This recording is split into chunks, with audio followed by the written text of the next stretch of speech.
Good morning class. Database management system के इस session में हम बात करने वाले हैं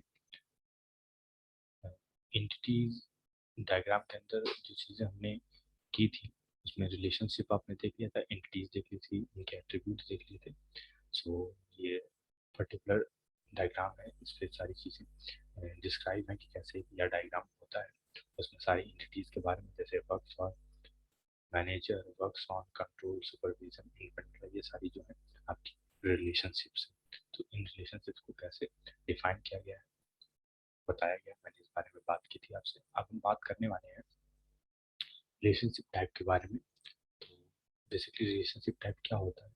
सो कुछ एट्रीब्यूट्स जो एक पर्टिकुलर एंटिटी होती है जिसके बीच में रिलेशन स्टैब्लिश होने वाला है, वो एंटिटीज के कुछ एट्रीब्यूट्स से कंबाइन होकर एक रिलेशनशिप बनाया जाता है और उस रिलेशनशिप में वो एट्रीब्यूट्स इन्वॉल्व होते हैं। सो ऐसे एक रिलेशनशिप क्रिएट किया जाता है और ये डिपेंड करता है कि क्या कंस्ट्रेंट्स हैं, क्या नीड्स है, अकॉर्डिंगली हम रिलेशनशिप को डिजाइन करते हैं। जैसे मैनेजर कौन होंगे? जो डिपार्टमेंट को मैनेज करेंगे। मैनेजर अपने आप में एक एम्प्लॉय होगा। तो एम्प्लॉय और डिपार्टमेंट के बीच में जो एक आप कह सकते हैं डिपार्टमेंट और एम्प्लॉय के बीच में जो एक कड़ी है, एक रिलेशन है, वो मैनेजर टाइप का है। सो इस तरह से टेबल क्रिएट की जाती है, डिफाइन की जाती है। और ये भी पॉसिबल है कि किसी पर्टिकुलर एंटिटी सेट से इन पेयर ऑफ एंटिटीज के बीच में कई रिलेशनशिप हो जाए। वो डिपेंड करता है कि रिलेशनशिप का टाइप क्या है अकॉर्डिंगली। और साथ ही साथ ये भी एक इम्पॉर्टेंट पॉइंट है कि ऐसा भी हो सकता है कि किसी सेम एंटिटी के लिए आप रिलेशनशिप डिफाइन करें जिस रिलेशनशिप में उसी एंटिटी के कुछ लोग इन्वॉल्व हों। जैसे सपोज आप सुपरवाइजर की अगर बात करें तो सुपरवाइजर में आप देखेंगे आगे कि सुपरवाइजर के बारे में अगर बात करें हम लोग तो सुपरवाइजर में एम्प्लॉय ही होगा जो सुपरवाइज करेगा बाकी एम्प्लॉयज को। तो वहाँ पे एम्प्लॉय से एम्प्लॉय का एक रिलेशनशिप होगा जो कि सुपरवाइज का होगा। ऑलराइट, तो इस तरह की चीजें हैं जो आप समझेंगे। आपको एग्जांपल में बता दूं, जैसे ये सुपरविजन है, ये काइंड ऑफ सेम थिंग है जो मैं बता रहा हूँ कि एम्प्लॉय का एम्प्लॉय से ही रिलेशन है। सुपरविजन का इसका मतलब क्या है कि कोई एक एम्प्लॉय कई एम्प्लॉय के सेट को क्या कर रहे हैं, सुपरवाइज कर रहे हैं। तो इस तरह से एक रिलेशनशिप है। तो रिलेशनशिप, और मैंने जो दूसरी बात कही थी उसमें ये कि किसी पेयर ऑफ एंटिटीज के बीच में कई रिलेशनशिप हो सकती है। तो देखिए यहाँ वर्क्स फॉर और मैनेजर, दो रिलेशनशिप है एम्प्लॉय और डिपार्टमेंट के बीच में। तो ये सारी चीजें थी। अब हम बात करते हैं रिकर्सिव रिलेशनशिप टाइप क्या होता है। ऐसे रिलेशनशिप जिनका पहली बात एंटिटीज जो है पार्टिसिपेशन ऑफ एंटिटीज सेम हो, जैसे मैंने जो अभी पहले डिस्कस किया। और साथ ही साथ जो इंडिविजुअल पर्टिकुलर एम्प्लॉय है या एंटिटी है जो पार्टिसिपेट कर रहे हैं, उनके दो रोल होते हैं, डिस्टिंक्ट रोल। जैसे कि दो या तीन, दो से ज्यादा रोल्स होते हैं तो उनको बोलते हैं हम डिस्टिंक्ट रोल हो। जैसे कि अगर हम बात करें एग्जांपल के तौर पे, तो सुपरविजन रिलेशनशिप है। सुपरविजन में क्या होगा, जो एम्प्लॉय होगा वो सुपरवाइजर की तरह भी एक्ट करेगा और सुपरवाइजी की तरह भी एक्ट करेगा। तो वो सुपरवाइजर जब होगा तो वो बॉस के रोल में होगा और सुपरवाइजी जब होगा तब वो सबऑर्डिनेट के रोल में होगा। तो इस तरह की चीजें भी आप देखेंगे। तो ऐसे रिलेशंस को हम रिकर्सिव रिलेशनशिप टाइप कहते हैं। अब हम बात करेंगे कि वीक एंटिटी टाइप क्या होते हैं।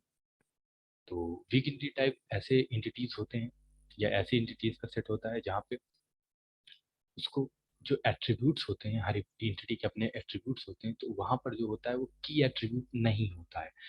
क्योंकि की एट्रीब्यूट से ही हम किसी एंटिटी को डिफाइन करते हैं। डिफाइन इन द सेंस कि आप उसको फैच करते हैं, उसके डेटाबेस को फैच करते हैं। लेकिन अगर आप किसी एंटिटी में की एट्रीब्यूट नहीं है तो उसमें चीज़ें कैसे फैच होंगी? सो करस्पॉन्डिंग ऐसी एंटिटीज को हम वीक एंटिटी कहते हैं। तो इसके लिए होता क्या है कि उस एंटिटी को किसी एक स्ट्रॉन्ग एंटिटी से कनेक्ट करना पड़ता है, रिलेशनशिप बनानी पड़ती है जिससे वो अपने डाटा को फैच कर सके। तो देखिए इंपॉर्टेंट पॉइंट क्या है कि एक एंटिटी कैसे डिफाइन की जाती है, जो कि वीक होती है, पार्शियल की होती है उसमें, और पर्टिकुलर जो एंटिटी होती है वो वो डिपेंडेंट रहती है किस पे, अपनी आइडेंटिफाइंग एंटिटी टाइप से। यहाँ पे आइडेंटिफाइंग एंटिटी टाइप या ऑनर एंटिटी टाइप वो होगा जिसका यूज करके, जिसके साथ मैपिंग करके, जिसके साथ रिलेशनशिप बना के वो अपने आप को फैच करेगी, अपने आप को काइंड ऑफ एक्सप्लोर करेगी। सो जैसे एग्जांपल के तौर पर देखिए यहाँ पे डिपेंडेंट है। डिपेंडेंट एंटिटी में क्या है कि जो वहाँ पे है की एट्रीब्यूट नहीं है। तो जो पार्शियल की एट्रीब्यूट है वो आपका नेम है, जो कि कंप्लीटली उस पर्टिकुलर एंटिटी के अलग अलग एंटिटी सेट को डिफाइन नहीं कर पाएगा। तो ये क्या करेगी, ये आपकी एम्प्लॉय जो एंटिटी है उसके साथ ये काइंड ऑफ रिलेशनशिप क्रिएट करेगी, डिपेंडेंट ऑफ का रिलेशनशिप, और वहां से वो फिर अपने आप को फैच करेगी, और उस रिलेशनशिप को आइडेंटिफाइंग रिलेशनशिप भी कहते हैं। आप एग्जांपल को देख लें कि जैसे सपोज ये डिपेंडेंट एंटिटी है, लेकिन ये वीक एंटिटी है, इस वजह से इसको डबल रेक्टेंगल बॉक्सेस में रखा गया है। ये उसके एट्रीब्यूट्स हैं। उन एट्रीब्यूट्स को हम लोग आइडेंटिफाई तो कर रहे हैं, लेकिन आप ये देखिए कि इसमें से कोई भी एट्रीब्यूट की एट्रीब्यूट नहीं है। तो इसके लिए एक टेबल बनती है, डिपेंडेंस ऑफ की टेबल आप कह सकते हैं, रिलेशनशिप बनती है जो कि वीक एंटिटी रिलेशनशिप है। ये रिलेशनशिप किसी एक स्ट्रॉन्ग एंटिटी से कनेक्ट करेगा, जिससे वो फिर अपने आप को फैच कर लेगा।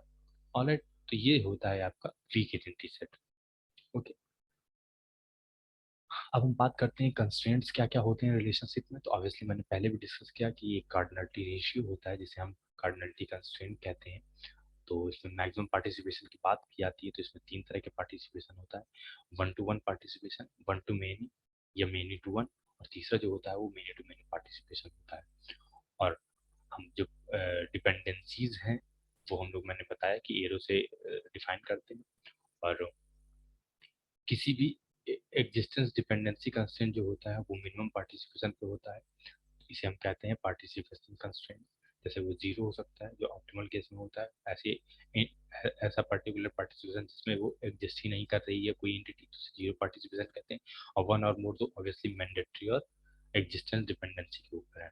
ऑलराइट, तो देखिए एग्जांपल के तौर पे एम्प्लॉयर डिपार्टमेंट, ये हम लोगों ने पहले भी डिफाइन किया कि एम्प्लॉय जो है आपका डिपार्टमेंट से रिलेट करता है वर्क्स फॉर रिलेशनशिप के थ्रू, जिसमें ये होता है कि many employees work on a same department, one department, many employee works for works for one department. तो ये एक मेनी टू वन का रिलेशनशिप है, आप समझ गए होंगे।